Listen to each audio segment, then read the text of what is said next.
let's all take deep breaths here, okay, guys? I'm excited as you guys are. That was a freaking amazing finale. Now, I've been pretty on it with Rebels, Star Wars Rebels. I've felt it was very good from the start. I thought it was very solid. But since the second season, or the second half of the first season came out, it's just been doing everything so well for me. For me, it's been such a great journey so far, and I've really enjoyed it. It's going to be very difficult keeping this under 15 minutes, so I might talk a little bit too fast. I'm going to apologize for that right now, but here we go. Fair warning, I will be spoiling everything in the show. I don't do spoiler-free reviews. I do spoiler reviews because I feel like that's the only way to review something. But yes, fair warning, leave now if you haven't watched the episode. And if you've not watched the episode, what the heck are you doing here? Go watch it. It's so good. That finale really had me on the edge of my seat. Now, I've never felt this much tension even in the Clone Wars series, and I think the reason for that is because we don't know the outcome of this storyline. We don't know where these characters are going. They're all new. We haven't seen them in the original trilogy. They're definitely not going to be in episode 7, or they might. We don't know. But yeah, like that gives so much more tension when you know that it's not like Obi-Wan or Anakin are on the battlefield. You know they're going to make it out. You know that where they end up. We know their story. But these characters are so new and we don't know what's happening. So like, even just beyond like the lightsaber fights or even the tension of a space battle, it's just like there's so much more there. Like, and it's so new and it's so fresh because we don't really have that many new Star Wars characters, and this was a great. I can't believe I didn't see this from the beginning. I don't know why I doubted Rebels even at the beginning. Because yes, we need new stories in Star Wars. We can't just have the same Luke Skywalker or the Skywalker storyline. We've seen that. We're done with that. We know how that works out. We know about Vader. We know all about that. But having new characters is such, like, it makes so much sense, and it makes for a much more compelling story than something that we already know how it's going to happen, or we've already heard about it in folklore. We know nothing about this, and that's what makes this, I think, for me, so great, and why this episode in particular works so well, because I felt all this tension of what's going to happen next, and I didn't know what would happen next, and it was really great, like seeing the progression of how it went down. For instance, I really like the struggle between the Rebels and the Empire. Now, of course, they're not really doing much yet. They're not really a full Rebel alliance, and the few things that they have done are pretty much just pranks on the Empire. But I don't know. I like that we've gotten this season just to see them develop. We've seen who these characters are. We've seen their dynamics. We know that they are family now, and just to see them now moving on to another level, I don't think it would have worked so well if it just happened right away. Like if we just went straight into like the Rebel Alliance and we saw like this war or whatever. To see this crew from their humble beginnings and to see them as this legitimate threat to the Empire, I feel was really well done. And the fact that they're not this big alliance made their victory so much more fulfilling, because they had the odds against them, you know, and for them to progress as they did and to achieve what they did, I felt like was really well done. And it was really compelling for me just for the fact that, you know, I don't know, like I can't really put my thoughts together right now, but it was really, I found an appreciation I felt with this episode. I felt a really good, I can't believe I didn't understand the appreciation that I missed out on by neglecting it at the beginning, when it's had all this potential for being this great show that it is now. And I feel like it's on its way to be, right now I think it's a very good show, and I think it's on its way to be a great show. So I'll admit, I did not like Kanan from the get-go. Like even after reading A New Dawn, I felt a little bit miffed by him. His story was compelling. Like he's this masterless Jedi from Order 66 and trying to figure out what's going on. Like from a pitch, that seems like a great storyline, but from the beginning I was just like, I don't really want to see this guy. I don't really care about this guy. But I think it was this episode. It was Call to Action, which was part of the second half of the season, which is what I'm reviewing now. There was this very specific moment. He takes his lightsaber and he jams it into the elevator so that he can let his friends, escape. And it's such a small thing. It's an extremely small moment, but for some reason, it really moved me that Kanan was ready to sacrifice himself, even though he knows he was going to be outmatched by the Inquisitor, that there's no way he's going to defeat him. For him to make that sacrifice, I know it seems like such a cliche thing, or like it's typical, like, oh, of course, like you would have somebody like, sacrifice themselves, but the way in which Kanan did it, I don't know, it was very heroic, it was very Jedi-like, which is a big thing. Like Kanan, I actually prefer Kanan's growth right now to Ezra's growth. Now we would think we would be progressing with Ezra, which we are, we're seeing him progress, but Kanan's progression, I feel, is so much more compelling to me right now. I don't know, and I didn't think that was going to happen at first. I thought he would be really annoying to me. I would think, well, I don't really want to know about you right now, but it's great. I don't know why, but it's just to see him. Okay, there's another moment particularly in the finale, where he thinks Ezra is dead. He sees Ezra fall over the catwalk, sliced up by lightsaber. We don't know what's going on.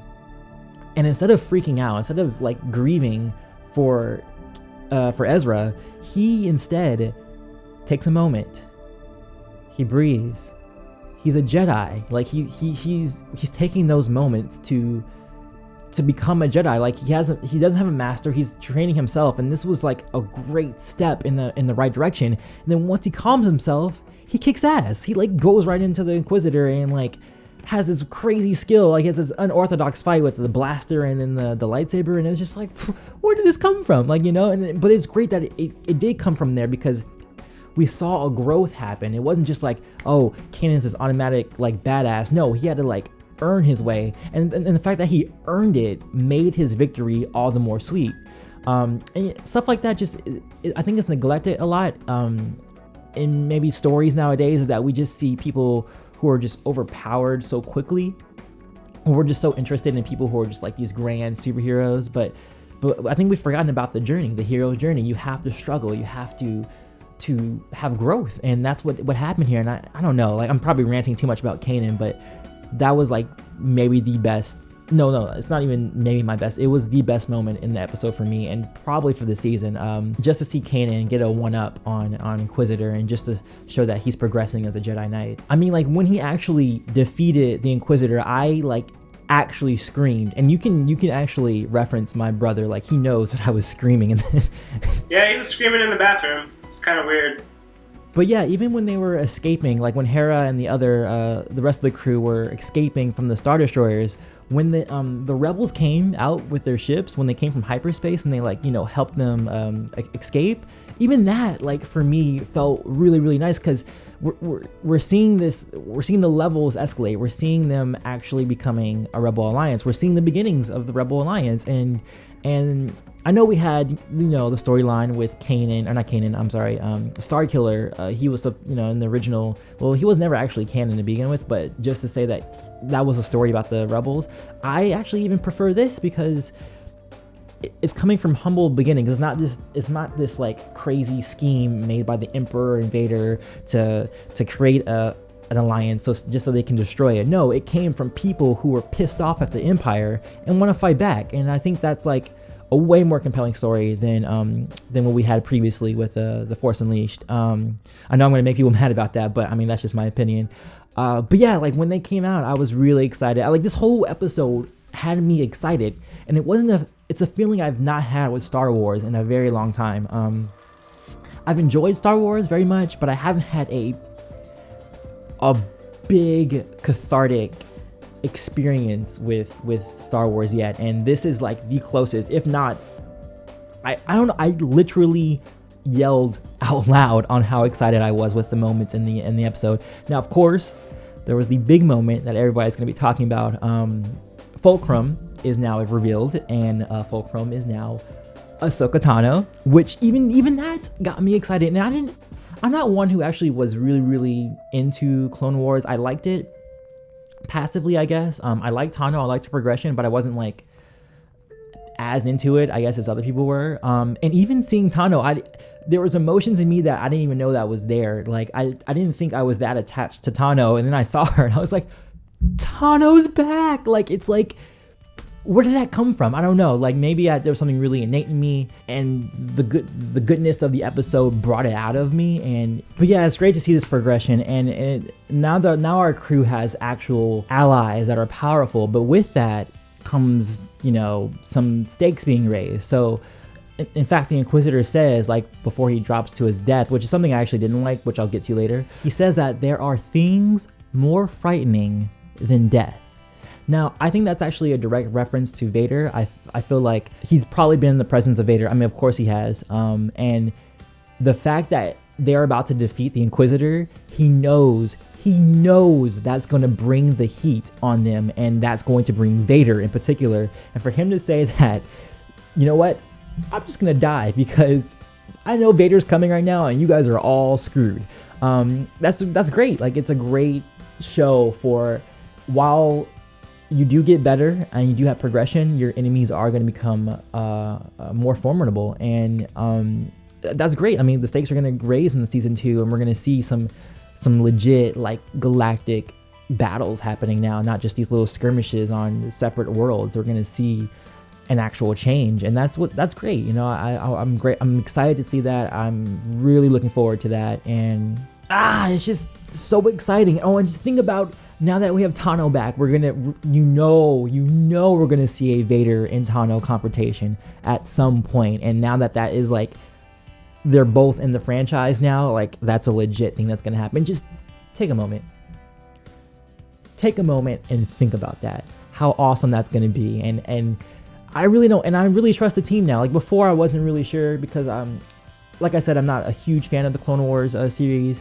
And I really do trust the crew that is behind this now, especially if you watch some of the behind the scenes stuff. They really, I don't know, they really get it, or maybe they just match up with my sensibilities. I'm not sure, but I'm really looking forward to season 2. It's gonna be great. Some gripes that I had with the I guess the finale is I did not like the Inquisitor's death.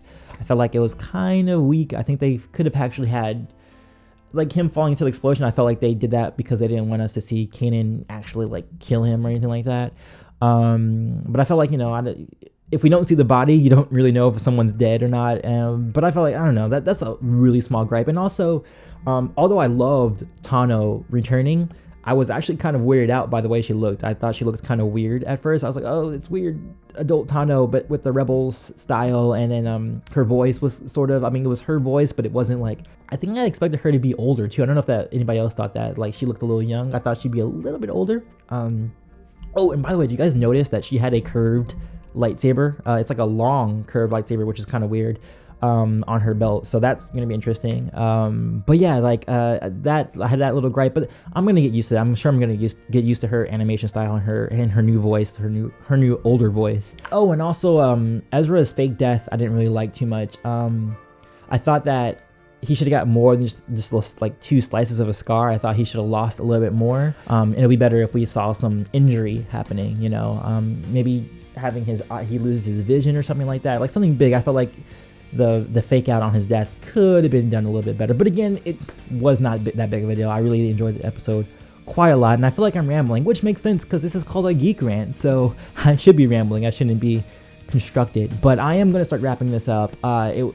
Great season. Very solid first half, really good second half, and the greatest thing about this is that I am looking forward to season 2.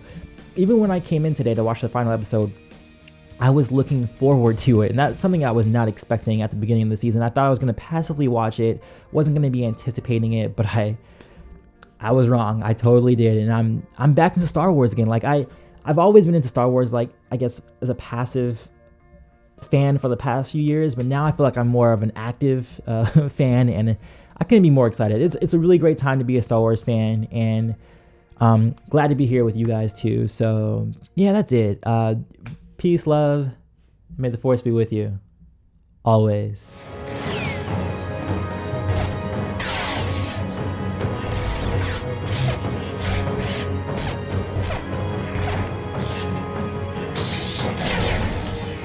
They both held immense power with their use of the Force, Yoda as the Avatar of Light, Bane as the Nexus of the Dark.